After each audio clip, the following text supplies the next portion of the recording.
The electrical training program, you have two options. You can go into the electrical construction and maintenance. That would typically take you 9 months in normal time to complete in the morning, or it will take you 12 months to complete if you go to school at night. All those electrical students start in this classroom.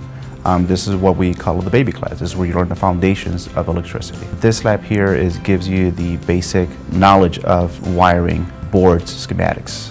PLCs is mostly coding. It's robotics, anything that's repetitive motion. Our students driving here or walking here, when they get to a street light, it's a repetitive sequence. This lab covers residential construction. Residential construction gives you the basic foundations of the National Electric Code. This is pretty much what's going to teach you what electricians face out in the real world environment, both from the residential aspect to the commercial aspect. Your success at Coyne College will start in this classroom.